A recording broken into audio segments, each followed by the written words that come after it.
aussi au pasteur Noël. Un homme de Dieu très bien, très humble, naturellement comique. Nous aimons beaucoup votre vie, ce que vous êtes, ce que vous représentez dans le royaume.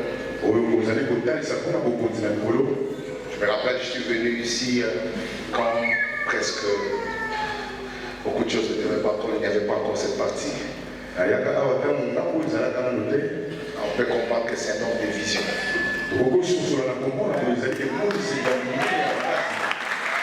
Je parle de votre pasteur. Voilà.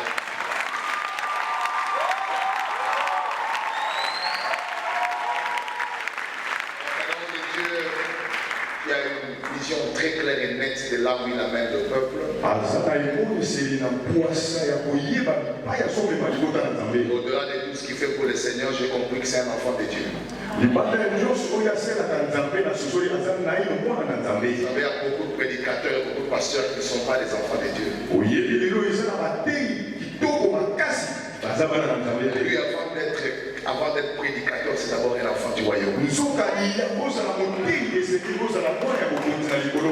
Amen. Disons ici pour votre humilité. Nous sommes rencontrés avec lui, si je ne me trompe pas, la décennale.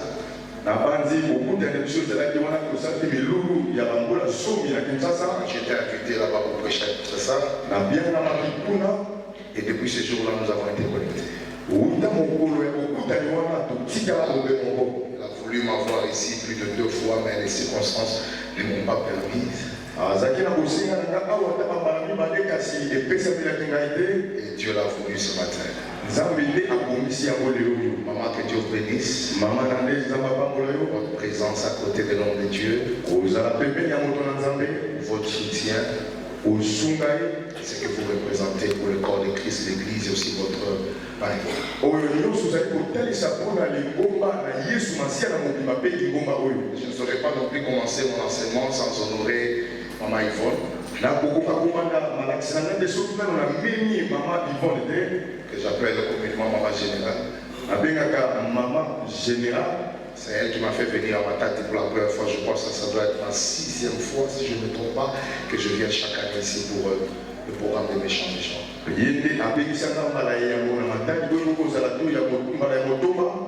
Merci beaucoup pour votre considération. Pour la foi que vous avez à notre mandat. Que le Seigneur vous bénisse. Comme vous le savez, c'est la stabilité émotionnelle qui favorise l'ascension spirituelle. Et Dieu utilise cette grande femme pour stabiliser mon côté émotionnel.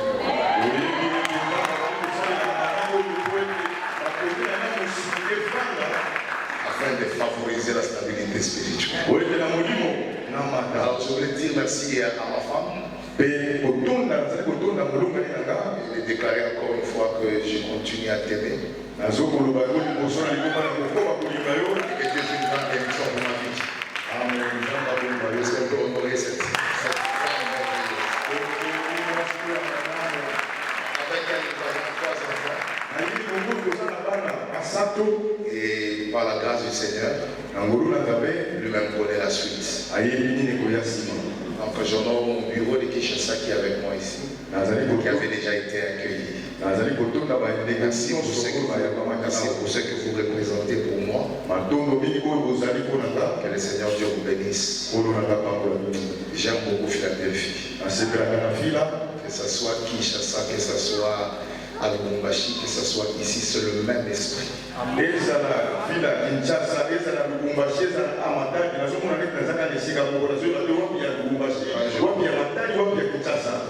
Quand je parle avec le pasteur Ken, il m'a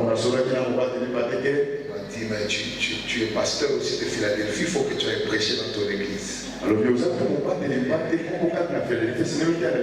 me sens toujours chez moi parce que Philadelphie, Kinshasa, c'est comme ma 2e maison.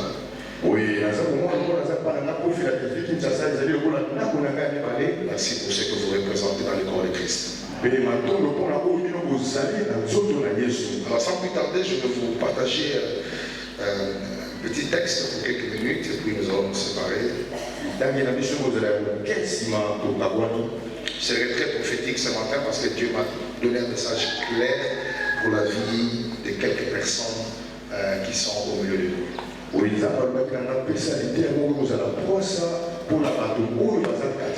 C'est un texte très connu, mais qui va nous aider de format pour transmettre un message divin.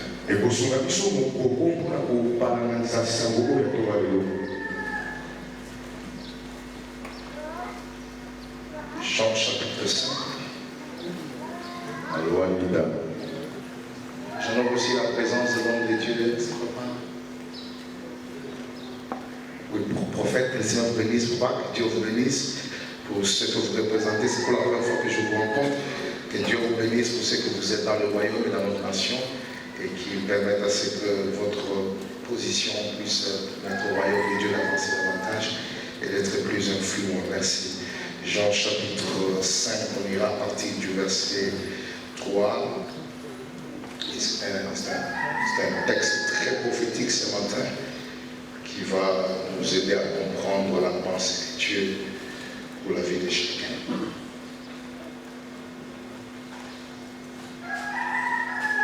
Je préfère commencer à partir du premier verset jusqu'au 9e. Après cela, il y eut une fête de Juifs et Jésus monta à Jérusalem. Or, à Jérusalem, près de la porte de brebis, il y a une piscine qui s'appelle en hébreu Bethesda et qui a 5 portiques. Sous ces portiques étaient couchés un grand nombre de malades, des aveugles, de boiteux, de paralytiques qui attendaient le mouvement de l'eau. Car un ange descendait de temps en temps dans la piscine et agitait l'eau. Et celui qui y descendait le premier, après que l'eau avait été agitée, était guéri, quelle que fût sa maladie. Là se trouvait un homme malade depuis 38 ans. Jésus l'ayant vu couché et sachant qu'il était malade depuis longtemps, et lui dit, veux-tu être guéri? Le malade lui répondit, Seigneur, je n'ai personne pour me jeter dans la piscine car l'eau est agitée, et pendant que j'y vais, elle entre 200 avant moi. Donne-moi un bon amen. Lève-toi, lui dit Jésus, prends ton lit et marche. Aussitôt cet homme fut guéri, il prit son lit et marche. Est-ce qu'on peut acclamer très fort pour ça?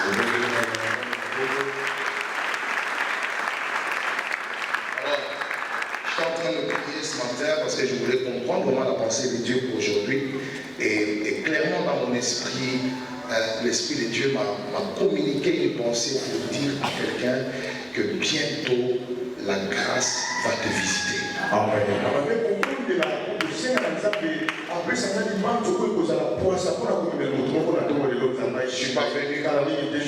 Je ne suis pas venu parler à cette foule. Je suis venu parler à un homme. Le Seigneur m'a envoyé comme un signe précurseur pour te signifier que bientôt il y a une grâce spéciale qui va te visiter. Je voudrais voir cette personne qui croit que bientôt dans ces cultes, la grâce de Dieu. Nous avons un nom ici dont le nom ne nous est pas communiqué ou le nom n'est pas mentionné. Mais quand même, on nous présente la gravité de sa situation. Il y avait un homme malade depuis 38 ans. J'ai seulement constaté dans la Bible que lorsque une situation prend longtemps dans la vie d'une personne, cette situation finit par enterrer son nom et devenir un point d'identification pour sa vie.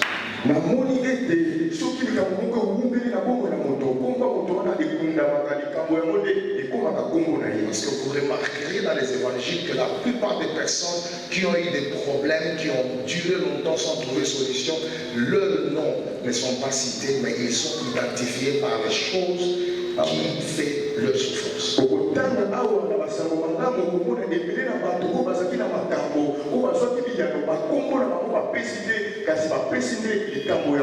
Donc le monde a souvent tendance à utiliser ce qui fait notre honte comme un élément d'identification.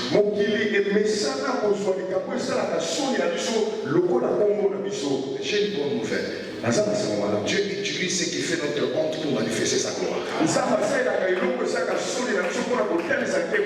Cet homme est resté comme ça dans un lieu où l'ange produisait des miracles, où des choses extraordinaires se passaient pendant 38 ans sans rien voir.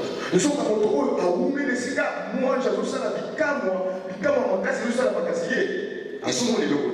infirmité le rendait incapable d'être à temps, d'être le premier quand l'eau est agitée. C'est comme ça qu'il s'est retrouvé pendant 38 ans sans miracle dans la même condition.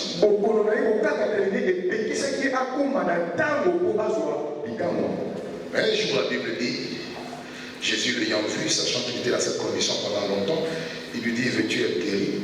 Cet homme, au lieu qu'il dise, oui, je le veux, oui, je le désire, oui, je veux être guéri, cet homme va prendre le temps à expliquer les échecs du passé. Je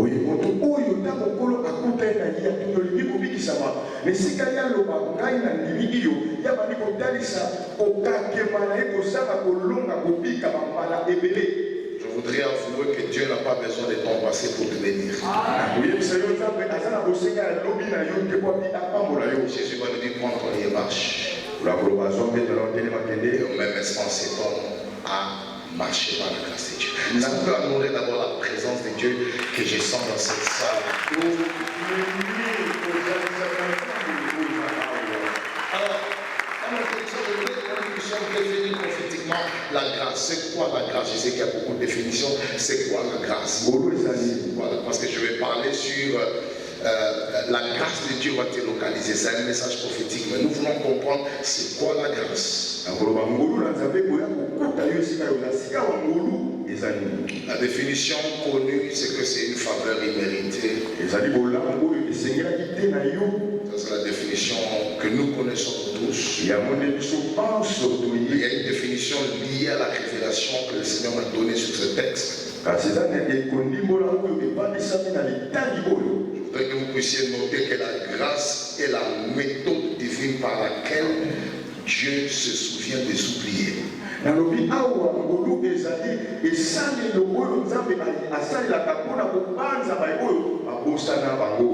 C'est la méthode divine par laquelle Dieu se souvient de personnes oubliées.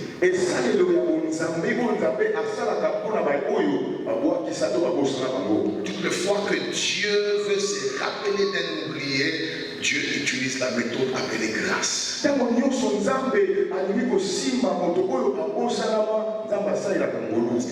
avait une famille. Quelqu'un pouvait se sacrifier de sa famille pour être là afin que quand l'ange descend, que lui soit le premier à les précipiter. Mais cet homme a été oublié et par sa famille et par ses amis. La seule méthode que Dieu a utilisée pour récupérer cet homme, c'était la grâce. Comment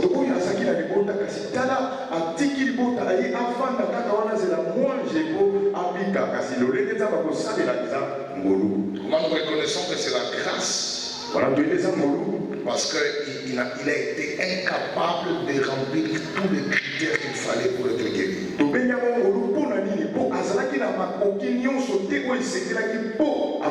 Il fallait être le premier à se jeter dans l'eau, lui était toujours le dernier. Il fallait être rapide, lui était toujours lent. En fait, cet homme ne remplissait pas les conditions qu'il fallait pour être sélectionné parmi les gens qui pouvaient être guéris. Et le fait qu'il a été guéri par le Seigneur, sans remplir les critères, c'était une grâce qu'il avait localisée. Donne-moi un bon amen. Mais aussi la grâce et la loi du ciel qui qualifient les disqualifiés.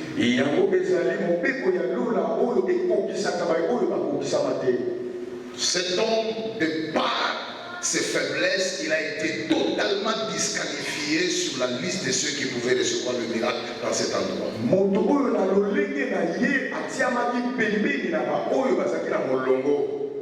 Et cela ne pouvait pas nous permettre d'être candidat au miracle parce que les critères qu'il possédait, qu'il manifestait, l'avaient déjà disqualifié.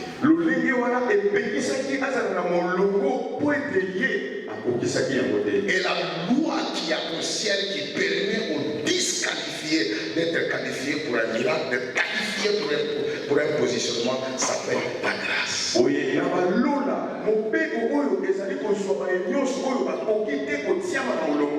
Plusieurs lois peuvent te disqualifier. Plusieurs critères peuvent être peut-être supérieurs à tes compétences. Heureusement qu'au ciel, il y a une loi appelée grâce. Et c'est cette loi qui a la capacité de faire en sorte que les personnes qui ne remplissent pas les critères donnés pour atteindre un positionnement soient qualifiées.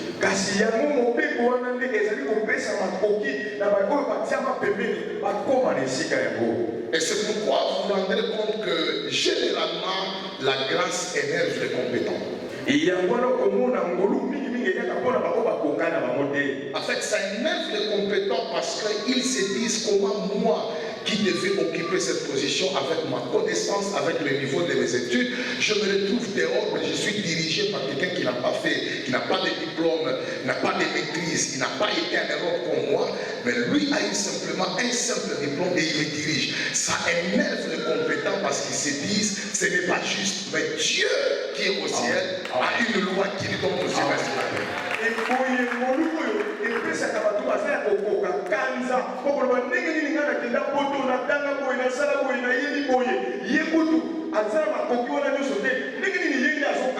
je voudrais vous informer que bientôt certains compétents seront choqués par ce que Dieu va faire pour toi. Et la Bible dit, c'est pourquoi Dieu prend les choses faibles du monde pour confondre celles qui sont fortes. Dis à ton voisin, soyons humbles. Au ciel, il y a une loi qui qualifie les disqualifiés.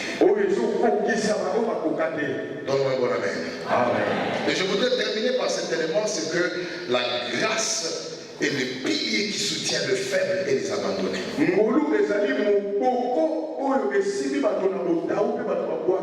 Je voudrais vous dire une chose. Il y a des gens qui ont des bons piliers qui naturellement favorisent leur percée dans la vie. Une bonne famille. Les parents ont déjà investi. Il est né dans un pays développé. Il y a plusieurs piliers autour d'eux qui naturellement favorisent leur stabilité dans la vie. Mais il y a aussi des gens dont leur vie est totalement en l'air et ils n'ont pas de piliers. Et la seule chose que Dieu réserve pour ces personnes-là, c'est la grâce. Amen.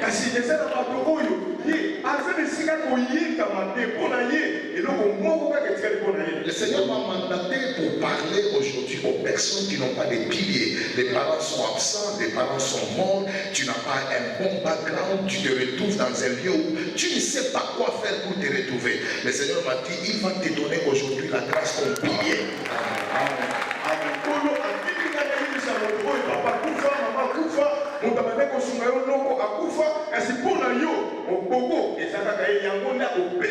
C'est pourquoi vous verrez des personnes qui naturellement viennent de familles stables, quand ils entendent un homme en train de témoigner au sujet du succès de la moto qu'il a acheté, de voyage qu'il a fait dans un pays étranger.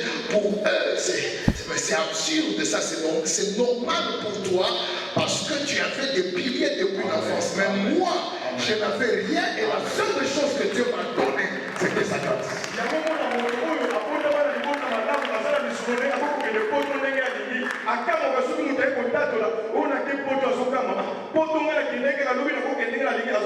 Tu n'as pas le droit de dénigrer les témoignages de ton voisin parce que toi, pour toi c'est normal. Il y a des gens, ce que toi tu trouves normal est un miracle pour leur destinée.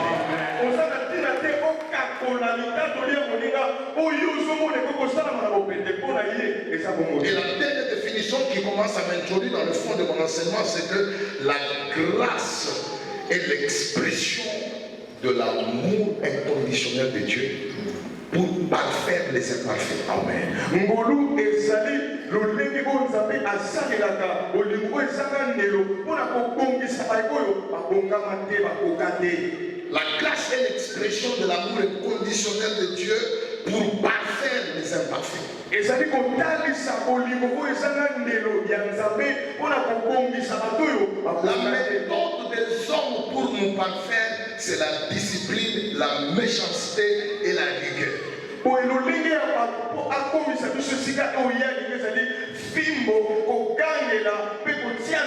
la méthode de Dieu pour nous parfaire, c'est l'amour inconditionnel qui se manifeste par sa grâce.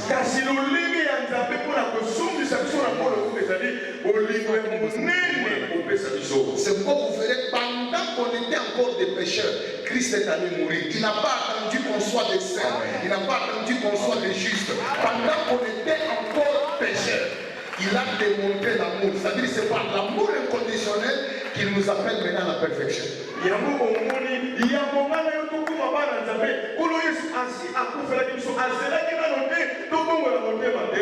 aujourd'hui, nous avons des prédicateurs, nous avons des enfants de Dieu qui étaient des prostituées, des impudiques dans les années passées, mais parce qu'ils ont été sauvés par un amour inconditionnel, aujourd'hui, ils sont devenus parfaits.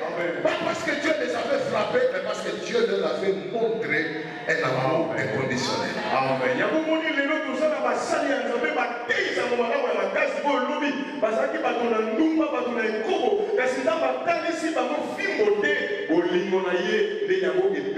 Je vais vous donner un secret. Surtout pour les mariés et pour ton prochain. La meilleure façon de changer quelqu'un, c'est de l'aimer inconditionnellement.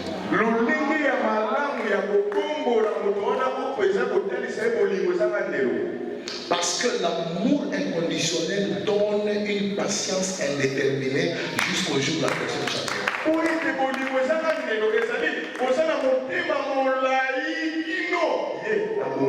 C'est quoi vous voyez Dieu en nous sauvant. Il ne nous a pas posé des conditions de perfection. Il nous a montré qu'il nous aime malgré notre état. Et maintenant, notre sanctification devient maintenant notre réponse à son amour inconditionnel. Je ne marche plus dans la sanctification pour être sauvé parce que je suis sauvé par grâce. Mais je marche dans la sanctification parce que je considère la valeur de la grâce que Dieu m'a donnée. Je voudrais montrer à Dieu que tu m'as fait sauver par grâce. Moi aussi je marche dans la sanctification parce que je valorise ce que je n'ai pas mérité. Amen.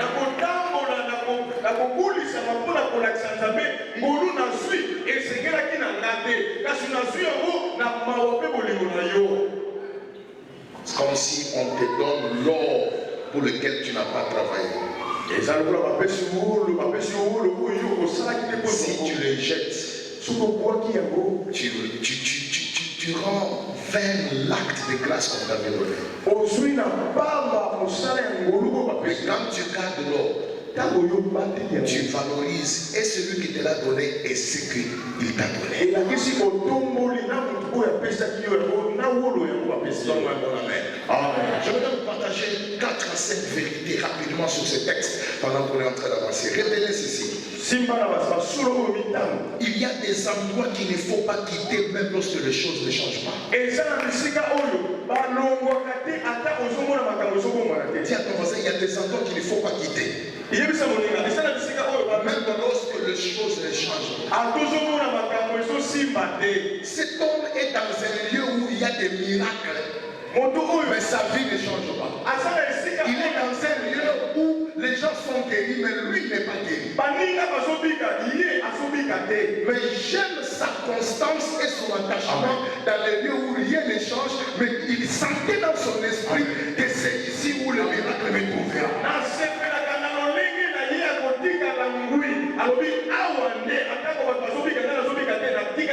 Je voudrais dire à quelqu'un, ne quitte pas ces lieux même si les choses ne changent pas. Ne change pas d'église même si les choses ne changent pas.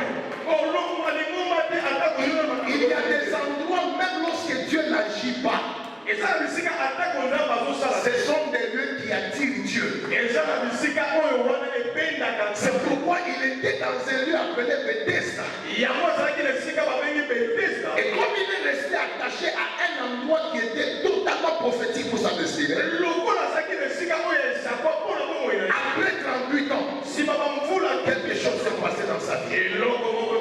Je vais dire à quelqu'un qui m'écoute, il ne faut jamais prendre une décision permanente à cause d'une situation temporaire. Je vais dire à quelqu'un, la méthode que Dieu va utiliser pour devenir personne ne le connaît. Personne ne la connaît, dis ça. Et pendant que je parle, je vais déclarer que ta méthode sera une nouvelle dimension de la grâce de Dieu sur ta vie. Quand vous regardez la Bible, il y a eu plusieurs aveugles, mais Dieu les a guéris différemment. C'est un criant qui les guérit. Je prie que pendant que tu pousses un cri devant Dieu, que Dieu te localise. Je dis que Dieu te localise. Mais l'aveugle de Siloé, lui n'a pas crié. Lui devait faire ce que Jésus lui avait demandé de faire. Un homme qui est aveugle de naissance, on le rend 2 fois aveugle. Parce qu'on prend de la boue, on met sur le visage, l'homme ne sait, même s'il avait une petite lueur dans son esprit, dans ses yeux, il devient 2 fois aveugle. Et Jésus lui dit, va maintenant à la piscine de Siloé. Comment peux-tu demander à quelqu'un qui n'a jamais connu un endroit dans les quartiers d'aller à cet endroit-là? J'ai demandé la question à Jésus, pourquoi tu peux faire ça? J'ai entendu une réponse dans mon esprit. C'est parce que David nous avait déjà dit, ta parole est une lampe à mes pieds et une lumière sur mon sentier. Ça dit que même si je ne connais pas là où ma bénédiction est, mais parce que j'ai entendu la parole va m'amener là où je dois arriver. Je viens de déclarer ce matin, même si tu ne connais pas, là où Dieu t'amène, suis seulement la parole que tu reçois. Accomplis seulement la parole que Dieu te donne. Celui qui me donne un bon amen, je prêche la parole. Et tout ça pendant que je prêche, je vais dire à quelqu'un, tu as le même problème que ton voisin, mais Dieu va te donner une nouvelle méthode. Tu me dis 2 fois amen, je prêche.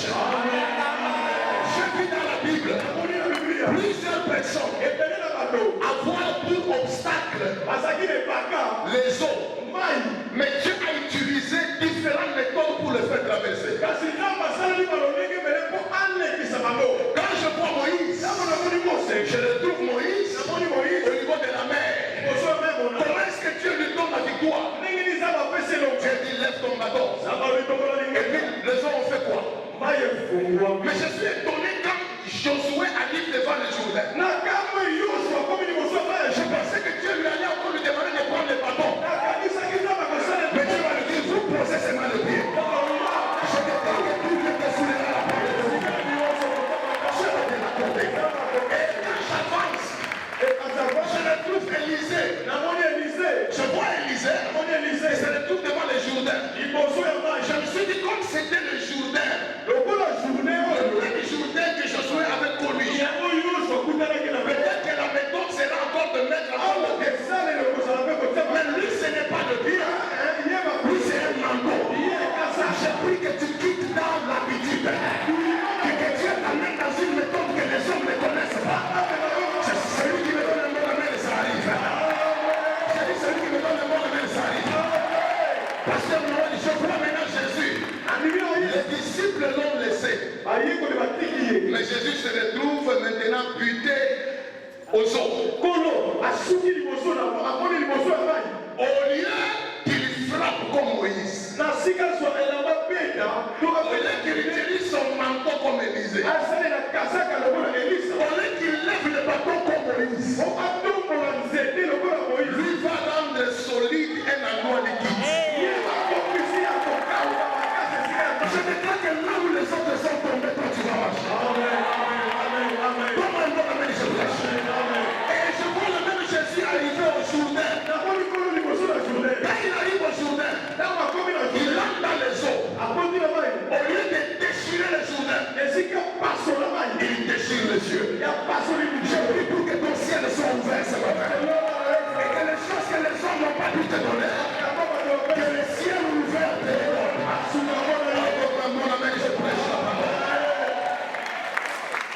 Deuxième principe que je vous donne.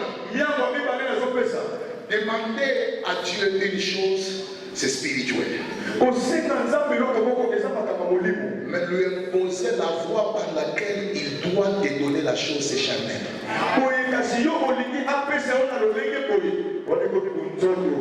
Demander à Dieu une chose, c'est spirituel. Mais lui dicter ou lui imposer la voie par laquelle il doit te donner la chose, c'est charnel. Dis à ton voisin, n'impose pas à Dieu la voie. Toi, ta part, c'est de lui demander. Mais sa part, c'est de te donner le voie. C'est lui qui décide sur le chemin. On lui dit, veux-tu être guéri? Lui commence à dire, je n'ai personne pour me jeter dans l'eau. Il veut déjà informer à Jésus que la méthode que tu dois utiliser pour me guérir, c'est que je dois aller dans les eaux. Toi, tu ne voyageras pas par commission. Le visa va te chercher. Tu me donnes une bonne méthode. Tu me donnes une méthode. Écoute, n'importe. La Bible dit qu'autant les cieux sont élevés au-dessus de vous, autant mes voix sont. Il y a des voix que tu ne connais pas qui sont. Toi, ton problème, c'est de demander. Mais laisse à Dieu d'utiliser le voix qu'il faut pour ta vie.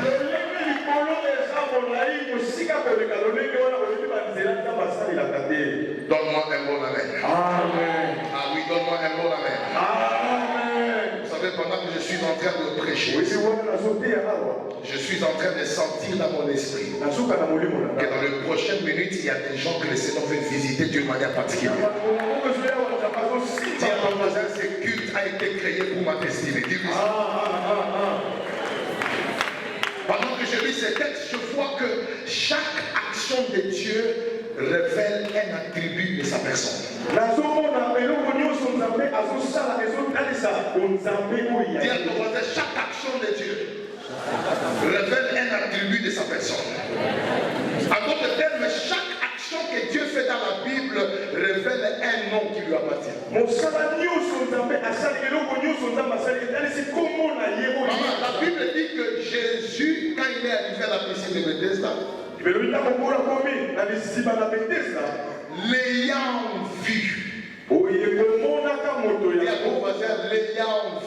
L'ayant vu. Cette activité de l'avoir vu cache un nom de Dieu. Et le nom qui est derrière l'ayant vu, c'est El-Roi. Parce que El-Roi signifie celui qui me voit. Dans ce monde, il est question de visibilité pour que ta vie change. Pendant 38 ans, il était invisible aux yeux des hommes et des anges. Mais le jour où El-Roi est venu, malgré qu'il y avait beaucoup de gens, El-Roi l'a vu. Je vais dire à un homme, même si les hommes ne te voient pas, ton Dieu s'appelle El-Roi. Il voit là où tu restes. Il connaît là où tu vis. Il connaît la maison où tu habites. C'est lui qui va dire maintenant, El-Roi, vois-moi. Et parce que dans le verset continue en disant, l'ayant vu, sachant. Sachant révèle encore un autre attribut de Dieu. Omniscient. J'aimerais dire à quelqu'un, tu n'as pas besoin d'informer à Dieu ce qui se passe. Chaque fois que tu pries, tu n'informes pas à Dieu. Mais la prière est une expression de ta foi en celui qui connaît tout. Je veux dire à quelqu'un peut être ignorant de ta situation, mais il y a un omniscient au ciel. Je prie que le Dieu qui connaît toutes tes visites ce matin, le Dieu qui connaît les problèmes cachés dans ton cœur, qui te visite ce matin. Bon amen, je prêche. Donne-moi un bon amen et je prêche. Vous savez, pendant que je prêche, je me donner une phrase prophétique pour quelqu'un. Les années de souffrance n'ont pas la capacité d'annuler l'impact de la grâce de Dieu dans ta vie.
localise. Ne voyez pas seulement un fait, mais la grâce c'est une personne. Cette personne-là c'est Jésus-Christ. Et lorsque cette grâce-là arrive, il y a 6 choses qui doivent se passer. Ces choses vont arriver. La première des choses que j'aime, lorsque la grâce vous localise, lorsque la grâce arrive, la grâce vous donne des bénédictions inattendues.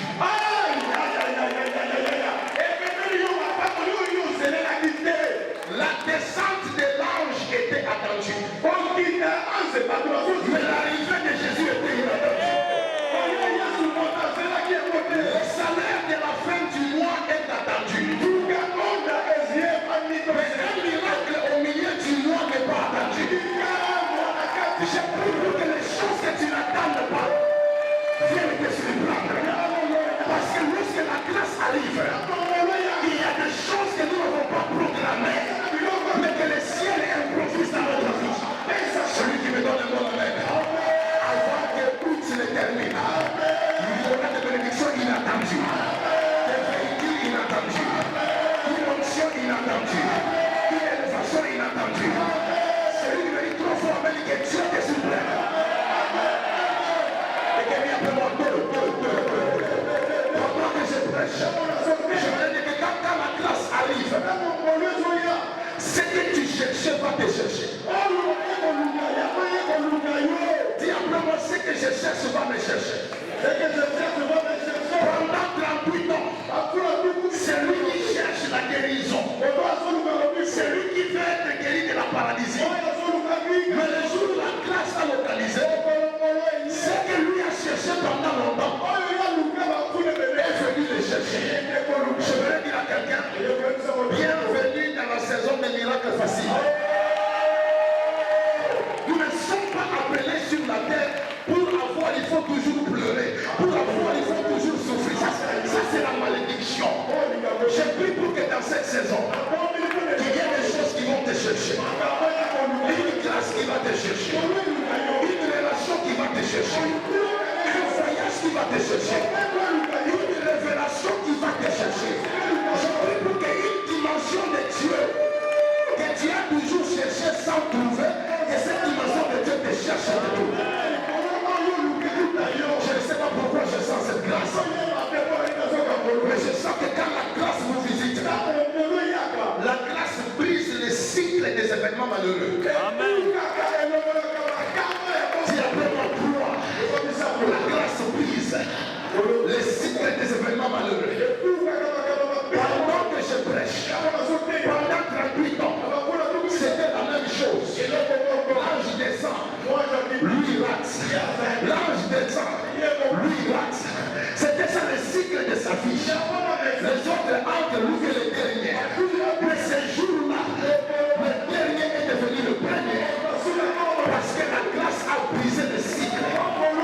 Celui qui me donne un bon amen. Que Dieu te surprenne. Je dis que Dieu te surprenne. Je dis que Dieu te surprenne. Que cette année soit différente de l'année passée. Je dis que cette année soit différente de l'année passée. Quelqu'un peut faire ça, quelqu'un peut faire ça. Quand la grâce change l'ordre des choses, l'ordre des choses. C'est lui qui fait ça que l'ordre des choses change. Pendant 38 ans, c'est les lignes qui les portent. Mais les jours où la grâce arrive, l'ordre des choses change. C'est lui maintenant qui porte les lignes. Je prie que Dieu change l'ordre des choses. Que celui qui était domestique devienne chef. Que celui qui était esclave devienne prince. Que celui qui était disqualifié soit qualifié. Celui qui me donne le nom de l'ordre des choses change. Lorsque la grâce arrive, Dieu doit changer l'ordre des choses. C'est pourquoi vous verrez quand la veuve de Naïm allait enterrer son fils. C'est le cercueil qui prenait l'enfant. Mais quand Jésus est arrivé, c'est l'enfant qui s'est assis sur le cercueil. Parce que l'ordre a changé. Toute chose mauvaise qui prenait ta vie, c'est toi qui vas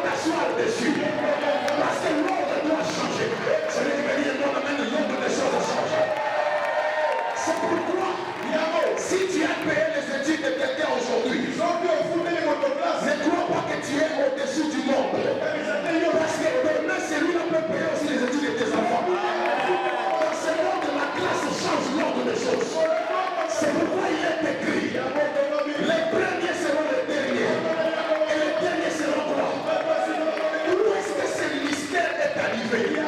Quelqu'un fait ça, quelqu'un fait ça.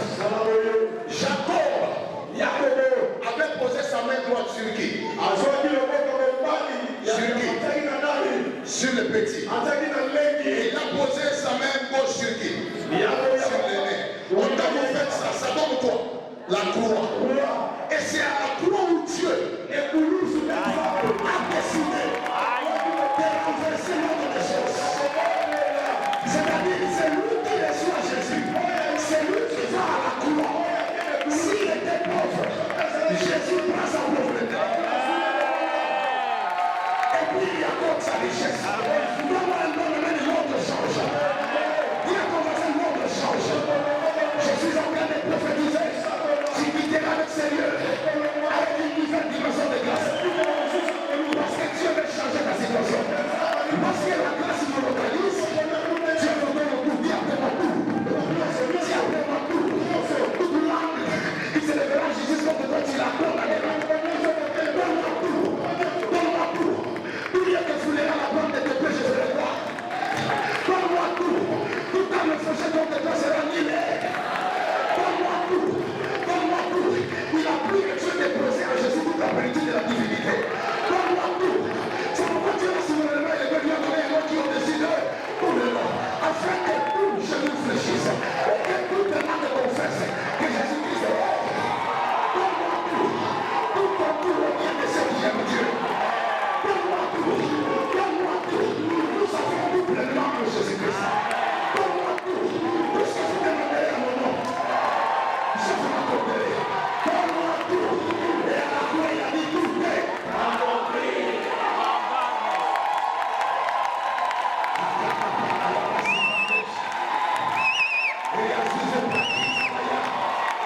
Celui qui pousse et qui le soit pour Jésus qui est la grâce à l'Église.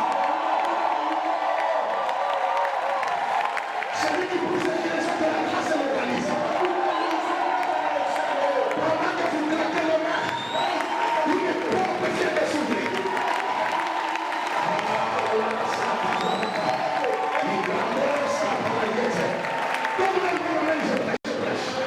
Celui qui est venu peut bouger un peu, bouge un peu. Pendant que tu bouges, que ce qui était statique, que ce qui était stagnant, commence à bouger. Une bénédiction bouge.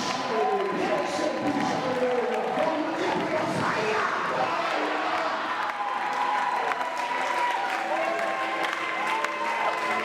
Je voudrais dire à quelqu'un que vous êtes là.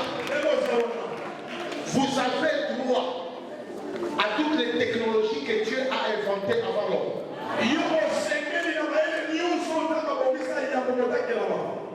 La plupart des technologies que l'homme a inventées, trouve sa source en Dieu. C'est pourquoi je deviens dans cette période que Dieu te connecte à toute dimension des technologies spirituelles.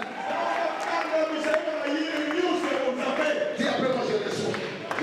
Est-ce que savez-vous que la technologie des portes automatiques avait commencé avec Dieu et non avec l'homme blanc? Les portes automatiques ont commencé avec Pierre en prison. C'est pour la première fois qu'un homme arrive devant une porte. La porte s'ouvre sans qu'on la pousse. Donc les portes automatiques n'ont pas commencé avec l'homme blanc. J'ai pris que Dieu ouvre les portes que les hommes ne vont pas pousser. Comment un porte avec une porte s'ouvre? Celui qui me dit trois fois amen. Tu ne forceras plus les portes. Parce que les portes automatiques vont reconnaître ta présence. Si tu es de la race de Pierre, dis les portes automatiques.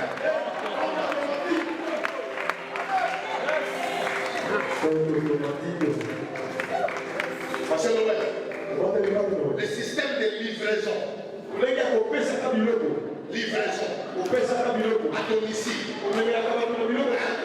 Ça n'a pas commencé avec DHL. Ça n'a pas commencé avec McDonald's. Le système de livraison à domicile a commencé avec le corbeau. Les premiers agents avaient une livraison à domicile. C'était les corbeaux. Ils ont pris la viande et le pain. Ils connaissaient l'adresse de là où il était. Et ils sont allés livrer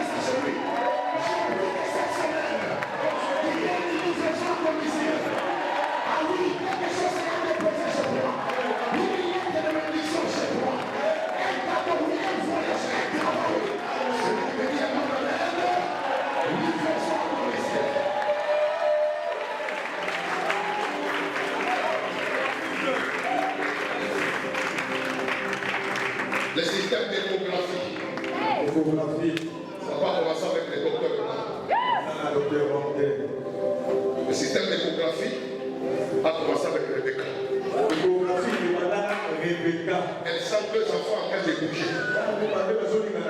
Elle va consulter Dieu.